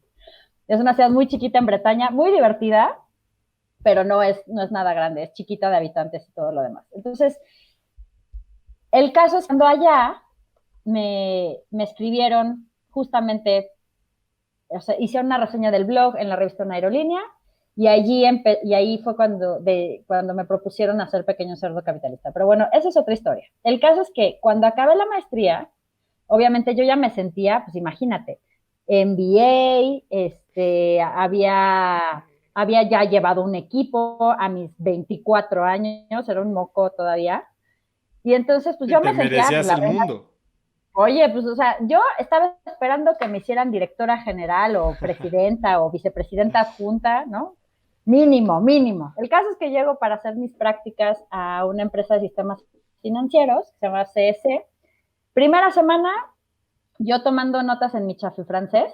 Todos los becarios me tuvieron que ayudar porque escribía unas cosas, me decían que hablaba franglish. Entonces, bueno, estaba muy chistoso. Y de repente, yo creo que mi jefa un poco desesperada que no veía qué hacía yo, y yo le decía todo el tiempo, es que dame algo que hacer, yo necesito algo que hacer, yo no puedo ser una becaria, necesito hacer más cosas. Llega y me pone en mi escritorio una caja de llaves. Ya te tengo una misión. Y yo pues veía la caja de llaves con cara de, pues, a ver, te equivocaste, esto no es el conserje, ¿no? Y entonces llega y me dice, mira, tengo una misión muy importante para ti. Todas estas llaves no sabemos bien de dónde son. Entonces, vas a ir con cada llave, la vas a probar de puerta en puerta y las etiquetas. Y ya si quieres tener mucha iniciativa, también le puedes poner letreritos a cada oficina de quién trabaja en cada lugar. Y yo, ¿qué? O sea, yo con mi MBA, con mi experiencia, yo llevaba equipos de diseñadores y de periodistas, no sé qué, y me ponen a etiquetar llaves. Digo, a ella no le dije nada, pero llegué a casa de una amiga venezolana que adoro, que le conté y yo, chama, esto es una humillación, ¿cómo es posible? ¿Cómo me pueden hacer este trabajo? Si yo podría estar haciendo análisis y estrategia y casi casi yo ya iba a dirigir el negocio, ¿no? Ujú. No, no, no, yo podría hacer mil cosas. Y entonces la otra se empieza a reír y yo, ¿qué te pasa, tarada? Te estoy contando una tragedia. Me dice, chama, es que no te has dado cuenta que tienes el mejor trabajo de todos nosotros. Yo, ¿cómo? Todos nosotros somos becarios, sacamos las copias, los cafés, no sé qué, pero tú eres key manager. Entonces, pues bueno, ya no me quedó más que reírme y regresar humildemente al día siguiente por mi caja de llaves. Empecé a probar todas las llaves y efectivamente conocí a todas las personas del edificio. Y sucedió que unas semanas después, cuando ya había acabado mi tarea, 2 semanas después, porque era un edificio bastante grande, mi jefa tenía una junta, bueno, más bien estaba persiguiendo a un tipo porque ella era la project manager y tenía que ver que todo el mundo hiciera su trabajo. Estaba persiguiendo a un tal Matthew que no le contestaba los mails ni por error. Entonces yo le dije, bueno, ok, ¿a quién no te contesta? Matthew, ok, voy a subir a su oficina. ¿Lo conoces? Ay, yo, claro, pues tuve que probar como 5 veces las llaves en su oficina. Entonces yo llegué y le dije, hola Matthew, ¿cómo estás? Oye, ¿cómo van con el proyecto tal? Sí, ¿ya hicieron esto? Sí, y en esto no vamos atrasados. Ok, ¿y cuándo entregan esto? Tal, ok. Ah, va. Bueno, que si la próxima semana le puedes dar una cita a Ingrid. ¿A cuál Ingrid? Ah, pues a mi jefa. Ah, sí, tú mándame el mail y ya hacemos la cita. Entonces, santo remedio me dijo, pero ese tipo no me va a contestar en 3 semanas, no sé qué, no sé cuánto. ¿Cómo sabías que era él? Yo, pues, porque me pusiste a etiquetar todas las llaves del edificio. Y entonces, a partir de eso, ya me empezaron a mandar a más juntas. Yo tenía que organizar cosas de toda la oficina, de las reuniones mensuales. Digamos, me fueron dando mucha más responsabilidad y cuando acabó el periodo de la práctica, me hicieron una oferta de trabajo. Y prácticamente la razón por la que me dijeron que tenía esa oferta de trabajo es porque había tenido muy buena actitud a lo largo del tiempo y había buscado formas de solucionar y de trabajar en equipo incluso con las tareas más mínimas. Entonces, al final, digamos que ahí volví a empezar. O sea, de mi equipo y mi MBA y lo que sea, pues volví a ser una becaria. Y cuando llegué a México a lanzar El Pequeño Cerdo Capitalista, también volví a empezar, porque al final, pues igual yo tenía un blog y me conocían mis seguidores, pero la gente no me conocía y nadie se acordaba que había sido editora de portada. Y cuando El Pequeño Cerdo Capitalista fue un hitazo y se vendió el primer tiraje en 3 semanas y después al primer año se vendieron 30,000 ejemplares y siguió creciendo, me propusieron hacer la adaptación para España y llegué a España y tampoco nadie me conocía. Entonces, otra vez era ser novata, era entender el panorama, era decir, ok, pues no pasa nada si vuelves a empezar. Y eso me ha pasado una y otra vez. Me pasó también cuando el libro salió en Italia, me pasó cuando empecé el proyecto con temas de educación para primaria. El sector educativo también es otro mundo. Y no importa toda la trayectoria que traigas en otro lugar, si te vas a meter a un nuevo mercado, vas a iniciar un nuevo proyecto, vas a hacer un cruce en tu vida, te van a servir las experiencias anteriores. Pero de todos modos, si quieres ser un verdadero experto, tienes que tener actitud de novato. Pues bien lo dice Sofía Bush, ¿no? Que dice que tienes permiso de ser una obra maestra y un trabajo en proceso al mismo tiempo. Y yo creo que no solo tienes permiso, sino que casi casi tienes la obligación. Tienes la obligación y no te queda de otra. O sea, creo que al final quien se, quien se monta en este asunto de yo ya soy un experto, ya no tengo nada que aprender, nadie tiene nada que enseñarme, no tengo nada que demostrar, pues sí, todos tenemos algo que demostrar en algún momento, todos tenemos algo que aprender, todos tenemos que pedir ayuda. A mí eso me costaba muchísimo trabajo, pero creo que cada vez menos. Ahora me doy cuenta que pues sí, efectivamente hay muchas personas que saben muchísimas cosas más que yo. Probablemente yo tengo una expertise particular y en eso qué bueno. Pero de otras cosas que necesito, yo siempre busco quién me puede ayudar. Y la verdad es que la mayor parte de la gente es increíblemente generosa con su tiempo y sus conocimientos. Siempre creemos que no te van a ayudar, que no te van a decir el secreto, que no te van a dar el atajo, pero pues lo peor que te puede pasar es que a lo mejor esa persona no te lo diga y le preguntes a otra, pero en la mayor parte de los casos, cuando yo me he acercado por conocimiento, la gente está muy feliz de compartir. ¿Y esto incluye a tus competidores? Pues fíjate que sí hay, es muy chistoso, pero yo tengo amigas competidoras. Con Carla Bailey, por ejemplo, es la autora de Toma el control de tu dinero. Cuando empecé a hacer mis primeras cotizaciones de consultoría, mis primeras cotizaciones de conferencias, pues Carla era la única que tenía más experiencia en eso que yo. Y le preguntaba y me decía. Y al final, de alguna forma, a ella le convenía un poco porque le convenía subir los precios del mercado. Entonces, si todo el mundo subía los precios, pues obviamente, o sea, si todo el mundo tenía como un rango similar, pues ya se le hacía menos difícil defender sus ofertas. Hay otra persona que digamos que es un competidor, que ahora es más amigo que competidor, que es Daniel Urías. Él fundó, digamos, la nueva ola de los de la nueva generación. Yo soy de la anterior generación de las finanzas personales, supongo, porque ya vienen muchos más jóvenes. Es más o menos de mi edad, pero digamos que su onda viene un poquito más para acá. Y él y otros cuates con los que hago el Moneyfest, que es un festival de finanzas personales. La idea fuera de ellos, yo me sumé. Siempre han tenido mucho esta idea de juntos podemos hacer más cosas. Daniel es súper compartido. Justo ahora acabamos de tener Adultoink, que es un taller de herramientas para tus finanzas personales cuando la vida se te pone difícil.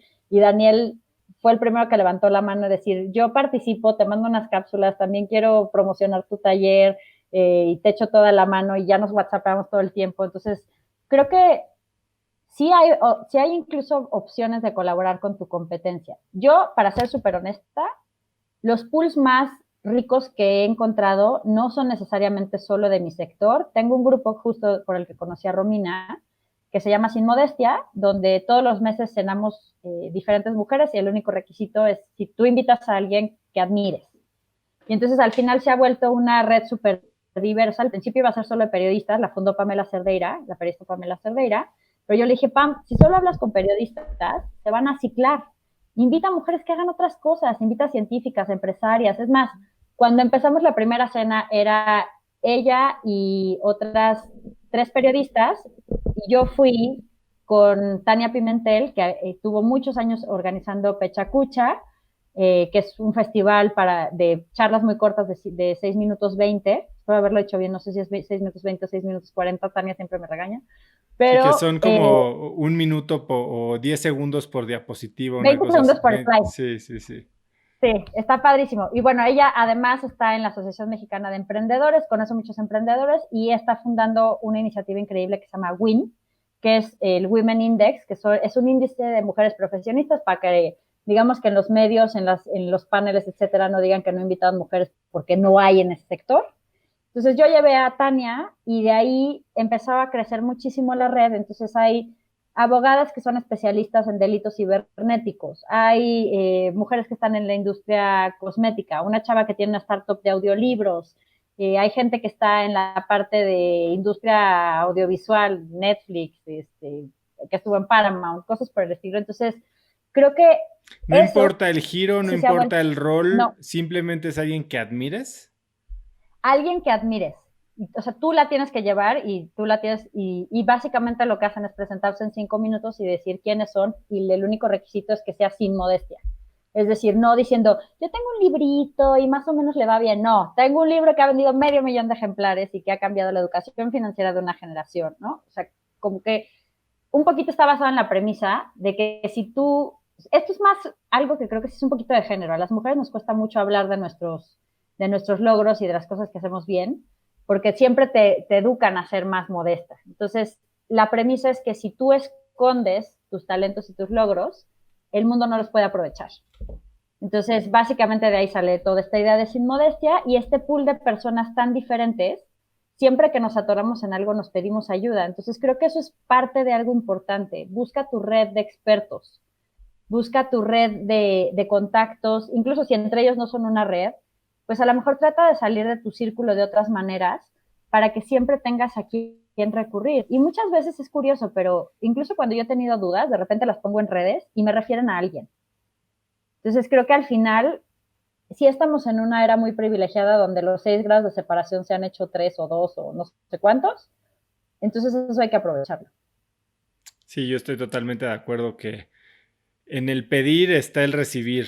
La verdad, sí puedes dar y dar y dar. Y tengo un episodio con Héctor Sepúlveda que me recomendó un libro que se llama The Go Giver.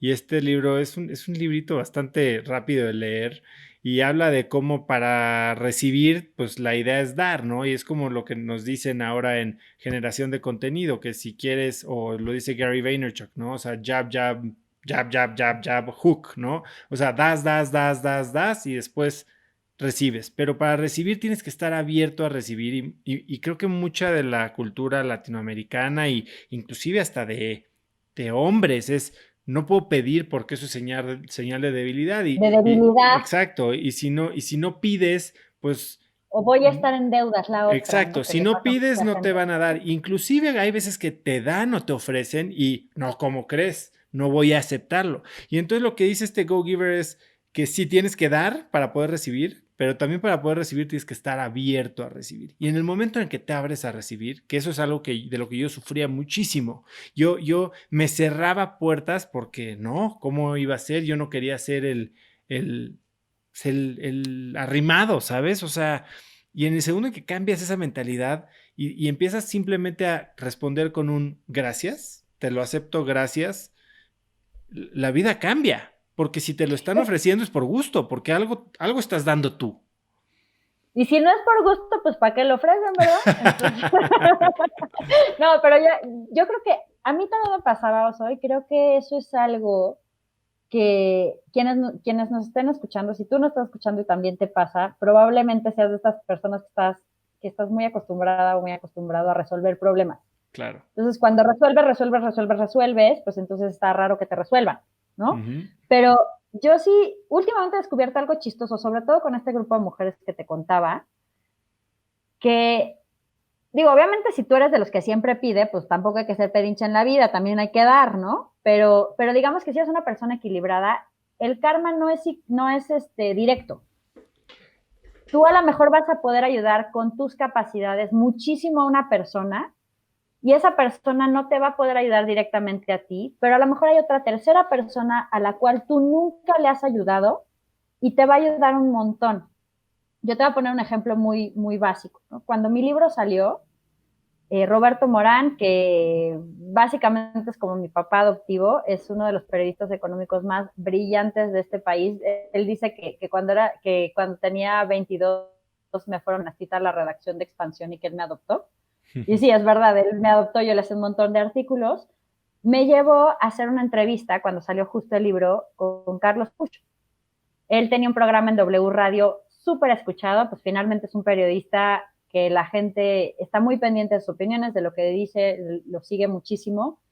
Me llevó a esa entrevista solo porque le gustó el nombre del libro. Hizo una súper entrevista porque es un gran entrevistador además.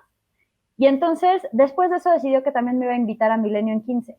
Después de Milenio en 15, me invitó todo el mundo a sus programas porque había estado Push.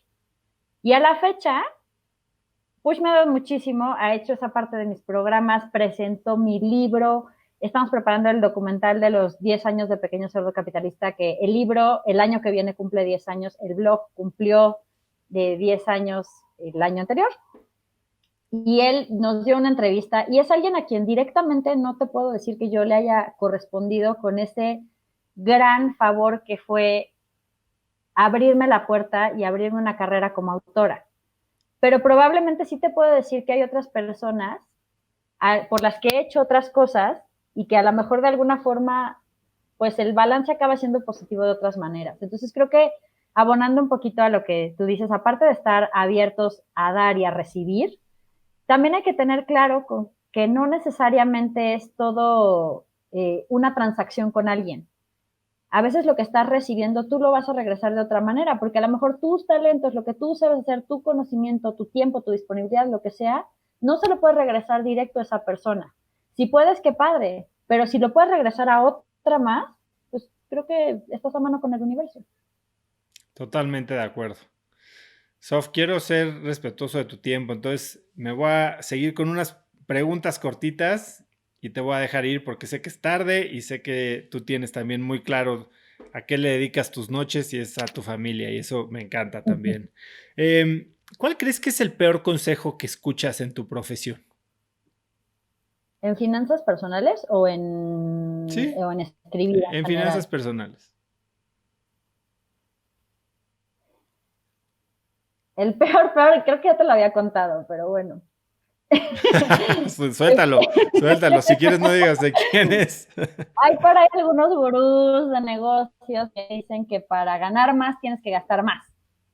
Y entonces, lo que es irónico es que entonces esto sí se vuelve, como diría otro gurú, la carrera de la rata. Entonces, como gastas más, sí, a lo mejor generas más, pero con muchísima angustia. Y entonces, al final, cualquier imprevisto te puede tronar y te puede hacer caer en barrota, te puede hacer perder muchas cosas de lo que has generado. Entonces, yo la verdad es que creo que eso es un consejo un poco absurdo, sobre todo porque al final puedes seguir generando más pensando que no, o sea, como con este mismo drive de este es mi estilo de vida y estos son mis metas que quiero conseguir, pero también quiero ahorrar una parte mayor. Entonces, ese puede ser el drive para generar más, tener más patrimonio, tener más ahorros, tener más para cubrir tu futuro y no nada más consumir, consumir, consumir, consumir, darme un estilo de vida de que ando en helicóptero o ando que además es bien ecocida, ¿no? Tengo mi jet privado, pues sí, o sea, me parece súper ecocida, ¿no? Entonces, digo, espero no morderme la lengua y eventualmente decirte, oso, vámonos en mi jet privado. Pero la Más verdad te es que me vale que me parece como... invites el día que lo tengas. No, pero a lo que me refiero es que creo que es innecesario. Para hacer una fortuna no necesitas ganar más, necesitas resolver más problemas de la gente. Eso es lo que yo creo al menos. A lo mejor soy ilusa, pero a mí me ha funcionado. Sí, dicen que para capturar valor obviamente hay que generarle valor a la gente y el monto de valor que puedes capturar depende de dos cosas, del monto de valor que le generas a una persona y el número de personas a las que les puedes generar este valor, ¿no? Entonces es simplemente genera más valor y entonces puedes capturar un poco más.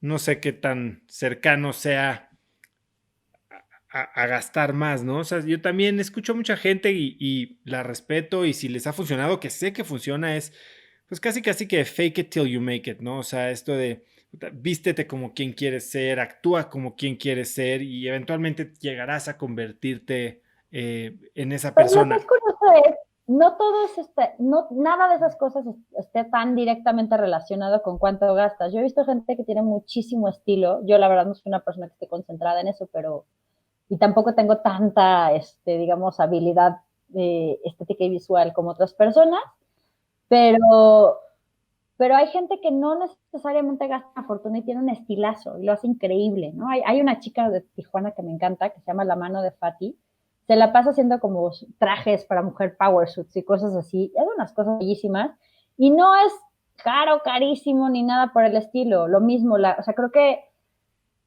para que alguien aspire a ser como tú, no necesariamente te tienes que subir a un jet. Habrá personas que sí, pero habrá personas que no. Yo creo que en eso también depende mucho de las tribus. Entonces creo que es más importante otra vez regresar a conocer quién eres. Si esta persona que gasta muchísimo y que parte de su mercadotecnia tiene que ver con que anda en aviones, con que el yate y con qué tal, pues está bien, a lo mejor esa es su tribu, pero creo que ese no es el único camino. Entonces, siempre a la gente le gustan los hacks de finanzas que son como absurdos. Entonces, ese es uno de los hacks de finanzas que son absurdos y que pues sí pueden funcionar, pero a un costo muy alto. Porque tienes, o sea, yo creo más en la prosperidad sin angustia, en la prosperidad que vas construyendo para ser una persona más plena, no nada más para ser una persona que tiene mucho. Y vas a hacer una fortuna en ese camino.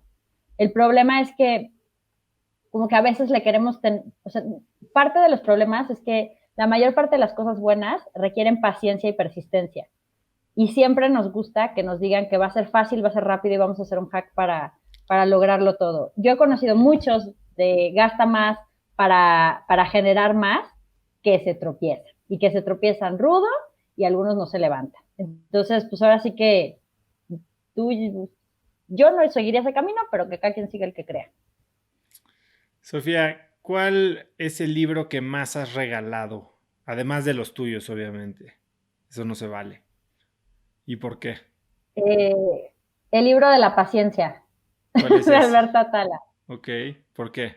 Es un libro, pues quizás porque yo era una persona que me ayudó bastante. Todavía sigo con esa lucha de ser un poquito más paciente, pero tiene una cosa que es muy maravillosa, que dice que la paciencia solemos pensar que es tolerancia hacia los demás, pero él dice que en realidad la paciencia es un regalo para ti, porque evitas que las cosas externas que no puedes controlar turben tu ecuanimidad o turben tu paz.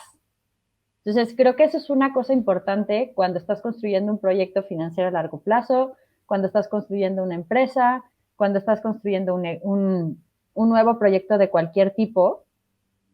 O sea, creo que al final, si tú entiendes que la paciencia es algo bueno para ti, no tanto para los demás, entonces tu ritmo cambia, tu desgaste emocional, porque híjole, este camino la verdad es que sí hay muchos obstáculos y sí hay frustraciones y sí te salen las cosas mal y la gente te dice que no y de repente a lo mejor tienes empleados que no, que ciertos días o en ciertos momentos no responden como tú quieres, pero son personas, no puedes, bueno, puedes, pero no es buena idea ser un ogro y llegar y gritarles y perder el control. No es bueno para ti, no es bueno para los otros, fragmenta mucho las relaciones y fragmenta hasta tu propia imagen, porque ¿cómo te sientes después de este tipo de exabruptos? ¿No? Entonces, para mí ese libro sí lo he regalado muchísimo.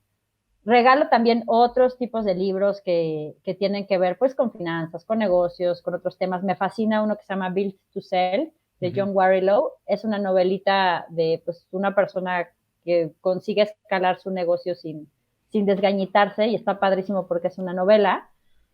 Hay muchos libros que me gustan, pero creo que ese, aunque no es de negocios, sirve mucho para la gente de negocios. Te voy a recomendar un libro que es muy parecido a esto que me estás contando de la novelita. Ya te perdí aquí.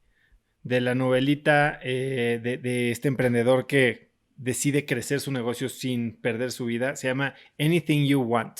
Y no me acuerdo el autor, pero lo voy a poner en las notas del episodio. Anything You Want. Y es una persona que construyó su negocio sin levantar dinero, simplemente poquito a poquito sirviendo clientes, lo terminó vendiendo en $20 millones y la verdad es increíble. Sí, también otro que me gusta muchísimo, ese me lo voy a anotar, el que me acabas de decir, uno que me gusta mucho y que a lo mejor no es exactamente que lo haya regalado, pero me puse bien necia para que lo trabajaran en español y lo publicara Penguin y yo es el prólogo, es La ganancia es primero de Mike Michalowicz. Estoy leyendo ahorita Clockwork de Mike Michalowicz. Está padrísimo. Pues justo es un poquito, The Pumpkin Plan también está padrísimo de Mike. A mí es bien chistoso porque Profit First, que es La ganancia es primero, lo leí en mi luna de miel, así de nerdo. Me acuerdo mucho que mi esposo nos fuimos a Sicilia, somos muy fans del Padrino, yo me volví más fan. ¿Y él mientras leía 50 Shades of Grey o qué? No, cuando yo estaba terminando ese libro, él estaba apedreando la Villa Fumifredo para ver si le abrían y podía ver dónde había muerto Vito Corleone en la película. Al final, lo único que hizo fue lograr que un perro nos ladrara un montón, pero, o sea, tanto intentó que le abrieran que yo acabé la mitad del libro sentada esperando a que le abrieran. Hace poco le decía a Lucila, mi esposa, que me sentía Vito Corleone porque estaba tomando más vino que antes. Le dije, el problema es que después de decir eso se cae muerto. No, pero se muere cuando está con Anthony con las naranjas. Por está eso. Persiguiendo a su nieto. Pero justo antes está platicando con Michael y le dice cómo lo van a planear matar y le dice, estoy tomando más vino que antes. Lo disfruto. Se cae muerto. Siguiente. Es buenísima. Justo El Padrino es de esas películas que tiene tantas lecciones de negocios. Me encanta la parte en la que le dice a Sony, nunca digas lo que piensas enfrente de alguien que no es de la familia. Exacto. Sí, me encanta. Puedo ver las tres en loop, feliz de la vida. Pues ya nos echaremos un maratón.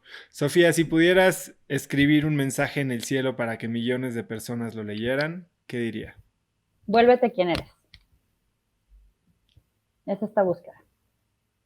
Increíble. Yo también comparto contigo que todo crecimiento nace del autoconocimiento. En el momento en el que entiendes no quién eres hoy, tal vez sí quién eres hoy, pero quién quieres ser.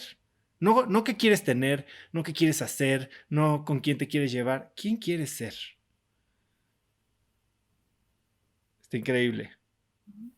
¿Dónde puede seguirte la gente, contactarte? Si no me contestas en Instagram, entonces ¿en dónde quieres que te contacten? Es que es más fácil que conteste los comentarios abiertos en las redes. Eso sí los veo siempre. O sea, los comentarios de Instagram afuerita, sí, los DMs son los que soy un desastre. Entonces mejor te comentamos tus fotos. Sí, coméntenme. También échenle un ojito a los videos del canal de YouTube de Pequeño Cerdo Capitalista. Normalmente martes y jueves tenemos nuevos videos. Hay una lista de libros recomendados también yo sé que tu público lee muchísimo y que tú también lees muchísimo, entonces ahí hay una lista de libros recomendados. La mayoría seguramente existen en audiolibros.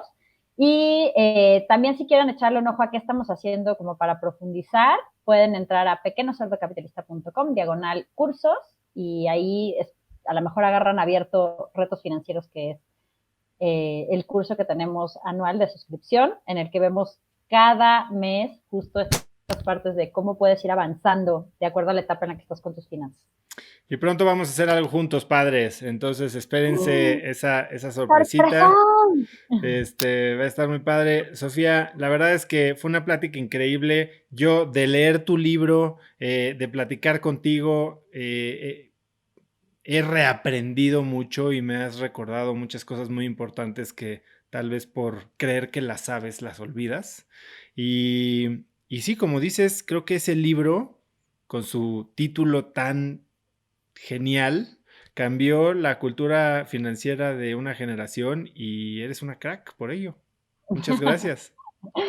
No, gracias a ti, y de verdad, qué delicia platicar contigo. Lo que no saben es que ahora sí que el behind the scenes, el previo, digo, cada vez que íbamos a preparar en 15 minutos terminamos hablando 1 hora del tema de negocios. Entonces, bueno, qué padre que la gente pueda aprender en tu podcast tanto de lo que tú has experimentado y sigues aprendiendo. Y gracias por compartirlo, Sof. ¿Algo más que quieras agregar? Pues nada, que digamos que parte del tema del éxito de los negocios sí tiene que ver con que tú no contagies tus malos hábitos financieros. Entonces, parte de tener un negocio que va a prosperar, que va a crecer, que a lo mejor va a ayudar a muchísimas personas y que puedas eventualmente te pueda trascender a ti, también tiene que ver con que le pongamos atención a nuestras propias finanzas. Entonces, aplicaditos con eso, por favor. Buenísimo, Sof. Muchas gracias por tu tiempo y que tengas buena noche. Cada que hablo con Sofía siento que estoy platicando con una amiga de la que puedo aprender muchísimo. Si te gustó el episodio, compártelo con alguien usando el link cracks.la/079. También sigue Cracks Podcast en Spotify o suscríbete en iTunes y califícanos con 5 estrellas para que más gente nos encuentre. Mencióname en Instagram o Twitter con la lección que más te llevas de la plática del episodio como @osotrava y menciona a Sofía como @Sofía Macías Liceaga. Puedes encontrar links a todo lo que hablamos Sofía y yo, libros, películas, etc. en cracks.la/079. Y eso es todo por hoy. Yo soy Osotrava y espero que tengas una semana de cracks. Los emprendedores y empresarios tenemos que replantearnos la forma en que lideramos a nuestras empresas. Es momento de tomar acción y cambiar la manera en que los líderes empresariales motivamos a nuestros equipos y resolvemos los retos que la nueva realidad nos está poniendo enfrente. Quiero ayudarte a tomar esa decisión y por eso te estoy invitando a mi masterclass gratuita Liderazgo de Impacto, en la que te voy a enseñar un set de habilidades para mejorar la manera en que piensas sobre problemas, tomas decisiones y llevas tus planes a la realidad. Te voy a guiar en un proceso de 3 sesiones en vivo que son totalmente gratis a través de los pasos concretos que debes tomar para transformar tu liderazgo en tiempos inciertos como los que estamos viviendo y potenciar los resultados de tu empresa. Creo que tenemos la oportunidad de destacar y crecer siempre y cuando elijamos ver el caos como lo que es, una oportunidad para hacerlo. La clase no tiene costo y lo único que tienes que hacer para participar es registrarte antes de que se cierre el cupo limitado en www.liderdeimpacto.com.